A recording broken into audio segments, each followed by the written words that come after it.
Hola, mi nombre es Kiera Hudson y fui criada como hija de misioneros en la América Latina. Y hoy les voy a compartir del libro ¿Por qué la Iglesia del Nazareno debe afirmar completamente a los LGBTQI+. Los editores son Tomás Ord y Alexa Ord. Y hoy voy a hablar acerca del ensayo de Lon Marshall, que tiene una maestría de psicología de una universidad en Iowa de los Estados Unidos y es muy involucrado en la comunidad. Su ensayo se intitula La lente de Jesús por Lon Marshall. Al decir sobre cuestiones de sexualidad, me he fijado en la interpretación de la Biblia, el discernimiento comunitario, las relaciones personales y el ejemplo de Jesús. En 1928, las condiciones eran adecuadas para un alineamiento de las tradiciones de la Iglesia en torno al concepto hermenéutico de la infalibilidad, la idea de que la Biblia no tenía errores. Está escrito como Dios lo habló y debemos tomarlo literalmente. Bueno, la mayor parte. Esta fue la era de la prueba del monoscopes, el surgimiento de la evolución y el método científico. Hubo un desarrollo maligno llamado modernidad y las iglesias alineadas estaban montando sus fuerzas en su contra. La iglesia del Nazareno recién formada con solo 20 años comprendía muchas tradiciones, incluidas personas que se sienten atraídas por esta alineación. En la Asamblea General de la Iglesia del Nazareno de 1928, líderes influyentes trataron de hacer una enmienda al artículo de fe de las Escrituras para decir que las Escrituras son infalibles. Entra H. Orton Willey, fue pastor y teólogo en la primitiva Iglesia del Nazareno. En realidad, él fue el primer pastor de la iglesia en la que serví justo después de graduarme y recién casado. Escribió 3 volúmenes de teología sistemática más enseñados en la educación superior de la iglesia del Nazareno. Todavía tengo el mío. Wiley trabajó entre bastidores para redactar la reacción de este artículo de fe decisivo que sería votado por los delegados en ese momento crítico de la historia. Hace como 36 años escribí un trabajo final sobre este mismo tema. Lo titulé El caballo de Troya nazareno. Gran parte de este artículo se basó en entrevistas personales que tuve con el difunto Paul Bassett en el Seminario Teológico Nazareno en Kansas City. También hay un pequeño folleto titulado Todo lo necesario para nuestra salvación, de Michael Lowdall, que también escribe para este libro. La intervención crítica de H. Orton Willey también se informa allí. Willey decidió usar la palabra plenario como adjetivo para las escrituras. Después de hacer mi tarea, creo que esta fue una estrategia para mantener intacta la hermenéutica wesleyana de santidad. La iglesia nazarena en teoría es una gran carpa. Se hace espacio para un amplio espectro de puntos de vista teológicos distintivamente wesleyanos de santidad. El plenario es lo suficiente vago como para encajar en el patrón. Muchas de las doctrinas permiten una amplia comprensión. El bautismo se puede verte, sumergir y rociar. Incluso hay una asignación para el bautismo de bebés. La segunda venida sucederá, pero no se especifica antes, durante o después de la tribulación. Así que la escritura es plenaria y no infalible. Plenario significa lleno o completo. Una sesión plenaria significa que todos los miembros están presentes. Una comprensión de ingeniería de una unidad plenaria significa que se ejecuta completamente. Y la palabra se usa principalmente en arquetipos con un tipo de andamiaje o guión gráfico y luego no tiene relación con la función. Willey quería enfatizar la idea esencial acerca de una comprensión wesleyana de las escrituras por parte de la santidad. Contiene todas las cosas necesarias para nuestra salvación. Todo lo demás quedó para el discernimiento comunitario. Willey compartió la opinión con otros eruditos wesleyanos de que la inspiración de las escrituras fue un esfuerzo cooperativo del Espíritu Santo y los seres humanos. Eso significa que dejó espacio para los errores. la influencia cultural, la pérdida de en la traducción, las contradicciones y otras debilidades de las que somos capaces los humanos. Soy una menonita convencido, pero soy un nazareno de cuna. Mis padres decidieron seguir a Jesús poco después de casarse en 1961. Sucedió en un altar de oración en la iglesia del Nazareno de Southgate, en Colorado. Se comprometieron a criar a sus hijos en un hogar cristiano siguiendo la ley del amor.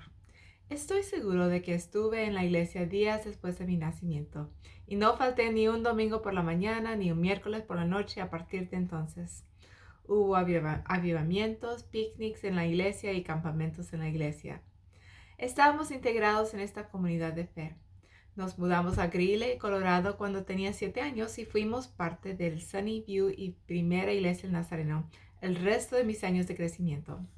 Más tarde asistí a una universidad nazarena y finalmente tomé un llamado de pastor asociado en una iglesia nazarena, lo que me llevó a ser ordenado en la iglesia nazareno. Mis hijos pasaron los primeros años de sus vidas en una iglesia nazarena. Fui nazareno durante 45 años de mi vida y en muchos sentidos sigo siendo muy nazareno. Me atrajeron los menonitas. Mi esposa había asistido a una escuela secundaria menonita y tenía muchos amigos que me intrigaban. Me cautivó la teología de la paz, la rica himnología y el canto a capela en 4 partes de armonía. Estaba fascinado con la política plana y la interpretación comunal. Al mismo tiempo, experimenté un creciente desencanto con la iglesia del Nazareno. Desde el ataque del 11 de septiembre en los Estados Unidos, no me sentía bien acerca de la vena del militarismo en la iglesia estadounidense. La política de arriba hacia abajo y la religiosidad individual no me sentaba bien. Y la escatología bordeaba en el fanaticismo. H. Orton Wille había ayudado a asegurarse de que la iglesia del Nazareno tuviera una teología sólida en el papel. Hubo buenos elementos en los primeros días de la iglesia del Nazareno y continuaron focos de amorosa ortopraxis wesleyana de santidad, la vida práctica de la teología. Pero la lucha contra la modernidad, el subsiguiente surgimiento de la derecha evangélica y las guerras culturales habían pasado factura a la iglesia del Nazareno. Cuando decidimos dejar la iglesia del Nazareno para asistir y luego unirnos a una iglesia local en la denominación de la Iglesia Menonita de Estados Unidos, nuestra primera prioridad fue verificar su declaración de fe y asegurarnos de que tuvieron la comprensión correcta de la homosexualidad. Ya sabes, un hombre y una mujer. Esto fue hace casi 13 años. Todos cambiamos. Cada 7 años, todas las células de nuestro cuerpo son nuevas. Si cambiamos de esa manera físicamente, debemos cambiar mental, emocional y relacionalmente. Mi perspectiva ha cambiado por nuevos entendimientos de las escrituras, discernimiento con otros cristianos, experiencias con amigos y familiares que se identifican como LGBTQIA y más. Y lo que yo llamo la lente de Jesús, mirar nuestro mundo a través de los ojos de Jesús. Esto incluye escuchar la ciencia y toda la revelación general que viene cuando te abres a la dirección del Espíritu de Jesús. El discernimiento comunitario es nuevo para mí.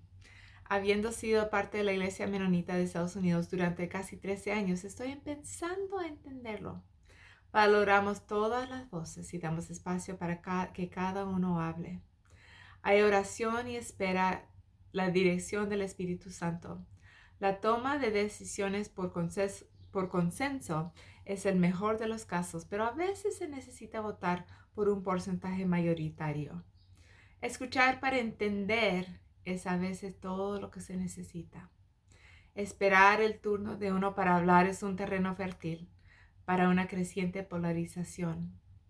Estuve inconsciente durante gran parte de mi vida. No supe de una persona gay o queer hasta la escuela de posgrado. Pensé que todos los que conocía eran heterosexuales. Honestamente no conocía a un demócrata hasta la universidad. E incluso entonces pensé que solo había 3 en la universidad a la que asistí. Desde entonces he conocido a muchas personas LGBTQIA y más. Incluso tengo algunos en mi familia. Mi cuñada Nancy Kelso, que también escribe para este libro, se casó con otra mujer el verano pasado. Fue mi primer boda lesbiana. El amor del grupo reunido era palpable. Estaba tan agradecida de que ella fuera feliz.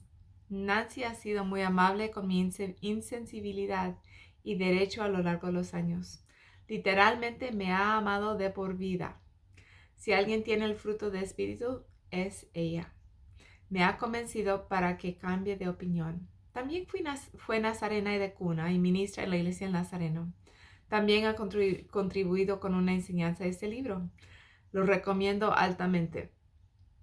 La iglesia cristiana evangélica también ha cambiado de opinión lentamente.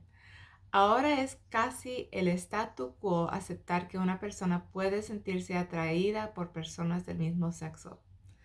No era así incluso hace 20 años. También terapia reparadora o de conversión no se considera de buena reputación desde el desmantelamiento del éxodo internacional.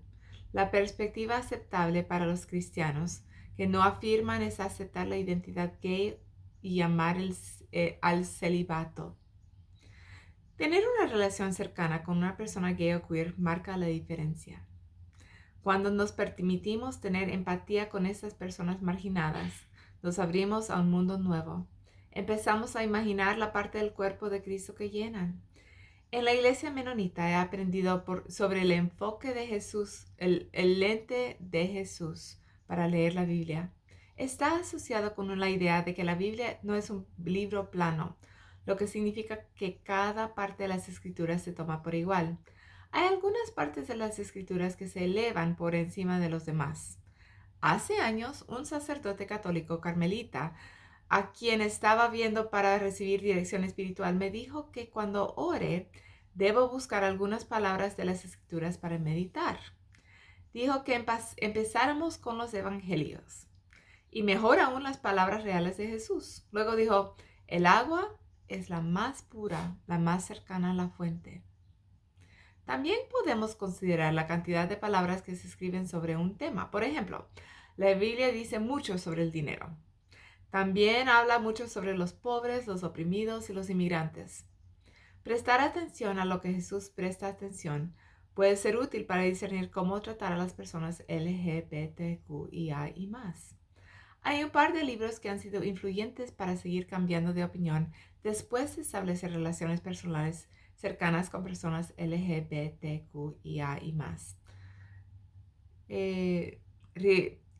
Una escrita por Derek Fluss se llama Liberales quisquillos, conservadores amantes de la violencia y por qué todos necesitamos aprender a leer la Biblia como Jesús. Desarmar a la Biblia es el nombre de ese libro.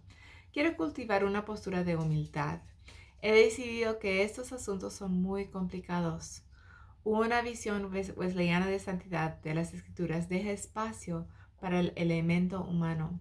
Podemos reinterpretar textos milenarios escritos en lenguas muertas, reinterpretados en otras lenguas y significados. Y podemos cambiar nuestra visión de la Biblia como lo hemos hecho con la esclavitud, el divorcio, el castigo corporal y las mujeres en el ministerio. Recuerde la ortopraxia. Con mínimo puedo amar a mi prójimo y darle bienvenida a él y a sus dones, ya sus dones en la nueva creación de Dios y dejar el juicio a Dios. Lon Marshall es un consejero matrimonial y familiar con licencia. Es el arquitecto y fundador de Cornerstone Terapia Breve en Coralville, Iowa. Sus métodos solidarios han sido reconocidos por su capacidad para generar cambios positivos. Tiene una maestría en psicología de consejería en la Universidad de Missouri en Kansas City. También es un pacificador con el equipo de transformación en conflictos menonitas de su conferencia. Muchas gracias, señor Marshall.